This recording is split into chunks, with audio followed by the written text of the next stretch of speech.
शिल्प कला एक ऐसी कला जो आकार, रूप और सोच को एक नया जीवन देती है। ये ना केवल हमारी रचनात्मकता उभारती है बल्कि हमारी दृष्टि और समझ को भी विस्तृत करती है। और इस कला को बढ़ावा देने के लिए वडोदरा के ITM यूनिवर्सिटी द्वारा 1 जनवरी से लेकर 29 जनवरी तक 4th इंटरनेशनल स्कल्पचर सिंपोजियम का आयोजन किया गया, जिसमें रचनात्मकता और शिल्प कौशल के अद्भुत मिश्रण को बनाने के लिए दुनिया भर के प्रसिद्ध मूर्तिकारों ने अपनी अनूठी कला का प्रदर्शन किया। ये कार्यक्रम न केवल शिल्प कला को बढ़ावा देने के लिए था बल्कि संस्कृति और कला का एक अद्भुत संगम भी पेश करती है। ITM-SLS बड़ौदा यूनिवर्सिटी ने 1 जनवरी से 29 जनवरी तक कला के वैश्विक जश्न इंटरनेशनल स्कल्पचर सिंपोजियम का आयोजन किया, जहां रचनात्मकता और शिल्प कौशल का एक अनूठा संगम देखने को मिला। इस 30 दिवसीय संगोष्ठी में नीदरलैंड, जापान, चीन सहित विभिन्न देशों और भारत के जाने माने 10 मूर्तिकारों ने अपनी अद्भुत कृतियों के माध्यम से कला की नई परिभाषा गढ़ी। इनमें क्रिस पीटरसन, लोरेना ओलिवारिस, यासुशी होरी, भूपेश कावड़िया जैसे प्रतिष्ठित नाम शामिल हैं। संगोष्ठी के दौरान कलाकारों ने राजस्थान के मकराना, भैंसलाना और बसी पहाड़पुर से मंगाए गए 40-45 बलुआ पत्थर के ब्लॉकों पर काम किया, जिन्हें 10 ट्रकों में भरकर लाया गया था।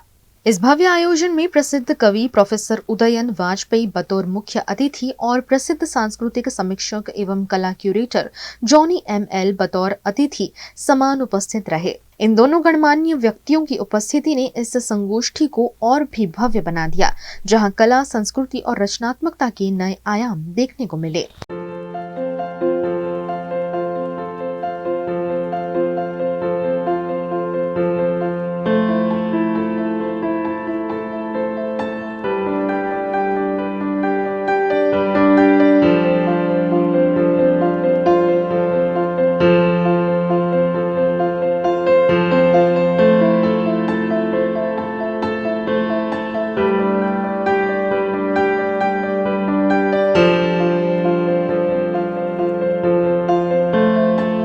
ITM यूनिवर्सिटी अब शिक्षा के साथ ही साथ कला के क्षेत्र में भी अद्भुत कार्य कर रही है। तो आज के इस आयोजन का मुख्य उद्देश्य क्या था? देखिए, जो आज का आयोजन है वो जो एक लगभग 30 दिन से जो यहाँ पर शिल्पकार शिविर चला है, अंतर्राष्ट्रीय शिल्पकार शिविर, उसमें जो शिल्प बनाए गए हैं, बने तैयार हुए हैं, उन सब की प्रदर्शनी है और आज उसका समापन दिवस है। तो उसके ये आयोजन उस विषय में रखा गया है। जैसा कि यहाँ पर दुनिया भर के कलाकारों ने अपनी कला को पेश किया, तो इसका चयन कैसे किया गया? देखिए, इसकी कोई चयन के लिए हम जो क्यूरेटर थे इसके, मिस्टर रॉबिन डेविड, जो साथ में खड़े हुए हैं, उन्होंने उनको पूरी स्वतंत्रता इस बात की दी गई थी कि वो देश भर से, दुनिया भर से जो हैं वो बड़े जो नामी गिरामी मूर्ति शिल्पकार हैं उनका चयन करें और उन्हें आमंत्रित करें। तो उसमें से जो लोग उपलब्ध हुए उनको यहाँ आमंत्रित किया गया। जो यहाँ पे मूर्ति बनाई गई है वो किसी स्पेसिफिक थीम को लेकर बनाई गई है? नहीं, कोई स्पेसिफिक थीम नहीं है। उन सबके लिए भी आज़ादी थी उनको कि वो अपने अपने विषय में अपने अपने कल्पना से जो उनका कार्य है उसे अपना बेस्ट से बेस्ट शिल्प यहाँ बना कर दें। तो इस आयोजन का जो उद्देश्य था वो आपके विचार से क्या वो उद्देश्य पूरा हुआ? बिल्कुल हुआ है और यहाँ बड़े बड़े शिल्प का निर्माण जो है वो यहाँ हुआ है इन 30 दिनों में, और इस पूरे परिसर की शोभा बढ़ाएंगे और बच्चों को भी उससे कुछ सीखने मिलेगा। और भविष्य में ITM यूनिवर्सिटी के द्वारा हमें ऐसे कला के प्रति ऐसे आयोजन देखने को मिल सकते हैं? बिल्कुल होना चाहिए, हर वर्ष होना चाहिए, ताकि बच्चों को और कला जगत को जो है और कलाकारों को सभी को इसका फ़ायदा मिले। सर, जैसा कि ये 4th इंटरनेशनल स्कल्पचर सिंपोजियम था, तो इस बार क्या नया देखने को मिला? देखिए, ऐसा था कि हम ये चाहते थे कि जो भी करें बड़ा काम करें, think big and think beyond ना।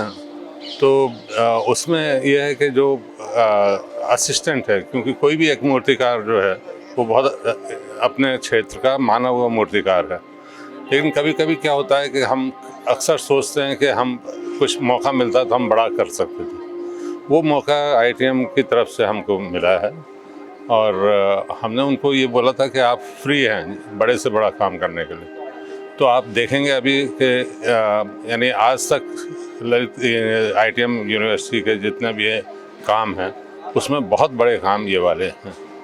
तो ये एक सबसे बड़ा फ़ायदा था जो आर्टिस्ट लोगों को दिया।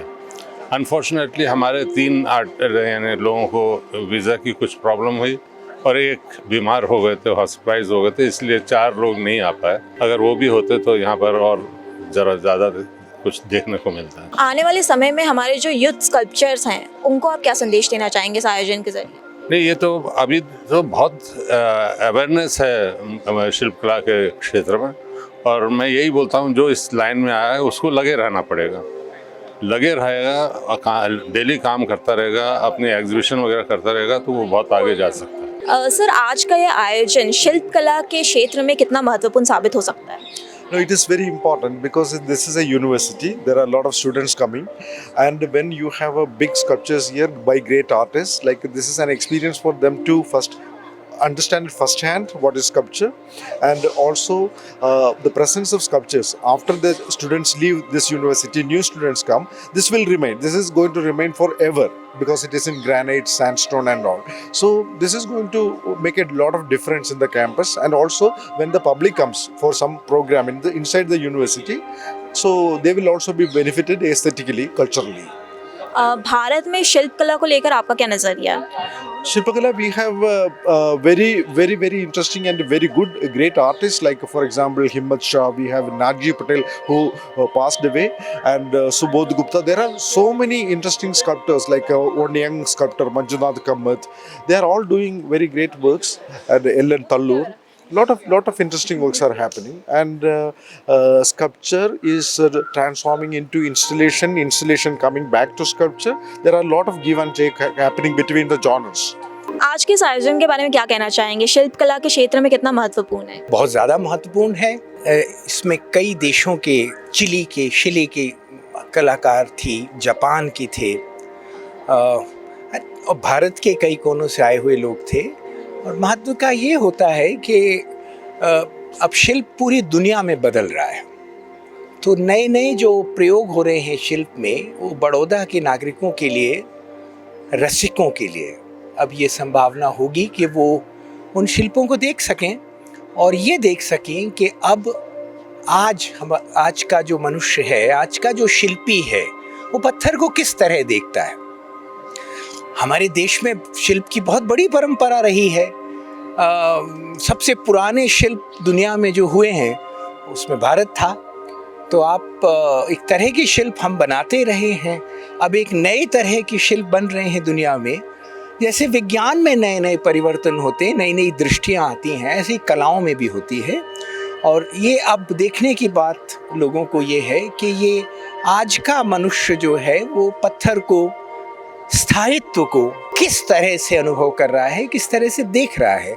और इसलिए, और ये बड़ा ऊर्जास्वित करते हैं लोगों को। आप जब शिल्पों को देखते हैं तो आप एक लंबे रास्ते से खुद को भी अनुभव कर रहे होते हैं। सारी कलाएं एक अर्थ में अपने में कुछ होती हैं, लेकिन दूसरे अर्थ में वो व्यक्ति का खुद तक पहुंचने का मार्ग भी होती है।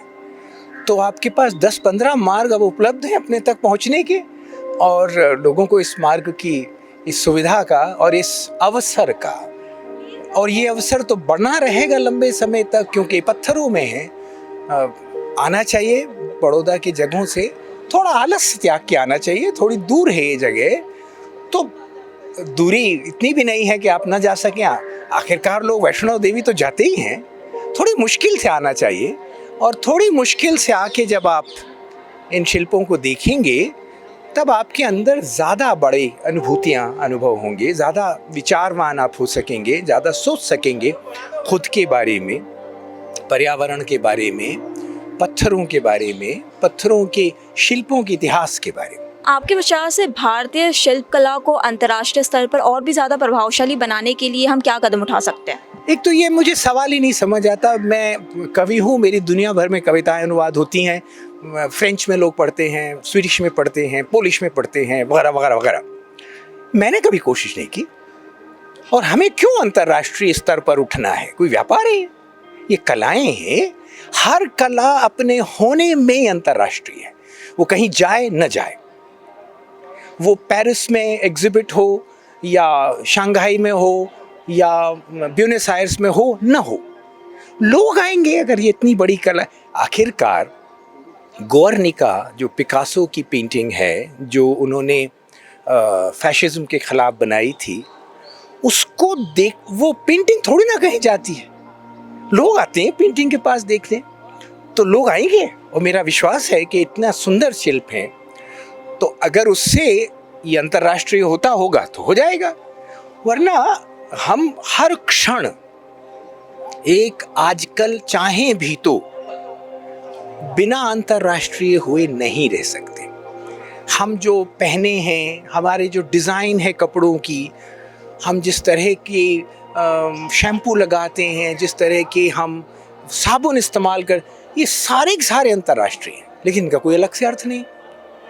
जबकि शिल्प अपने प्रभाव में अंतर्राष्ट्रीय होता है, उसको ले जाने की ज़रूरत कहीं नहीं होती, वो यहाँ रहते हुए ही अंतर्राष्ट्रीय हो जाएगा। जैसे अगर जो बड़ा कवि है उसकी कविताएं लोग अपनी भाषा में अनुवाद करते हैं, पढ़ते हैं, उसमें कवि को कहाँ जाने की ज़रूरत होती है? बिल्कुल नहीं होती। ये दूसरी बात है कि उसको बुला उला लें और चला जाए, वो अलग बात है। लेकिन एक तो अंतर्राष्ट्रीय होने की आकांक्षा अपने में गलत आकांक्षा है, इसकी कोई ज़रूरत नहीं। आप अपने में होने में ही अंतर्राष्ट्रीय, हमको क्यों होना है अलग से अंतर्राष्ट्रीय? लोग आएंगे शिल्प देखने, और आप विश्वास रखिए कि अगर इनमें कोई ऐसा शिल्प हुआ या हुए जो धीरे समय के जब उन पे परतें जमेंगी और वो और निखरेगा, और अगर उसकी कीर्ति ऐसी हो गई तो लोग उसको देखने आएंगे। खजुराहो को लोग देखने आते हैं, कोणार्क के शिल्पों को लोग देखने आते हैं। कोणार्क नहीं जाता पेरिस। ITM यूनिवर्सिटी द्वारा आयोजित 4th इंटरनेशनल स्कल्पचर सिंपोजियम ने न केवल छात्रों को अंतर्राष्ट्रीय शिल्पकारों से सीखने और जुड़ने का मौका दिया, बल्कि कला का एक नया आयाम भी खोला। और उम्मीद है कि आने वाले दिनों में यहाँ बनाई गई हर कलाकृतियाँ कला प्रेमियों को प्रेरित करती रहेगी।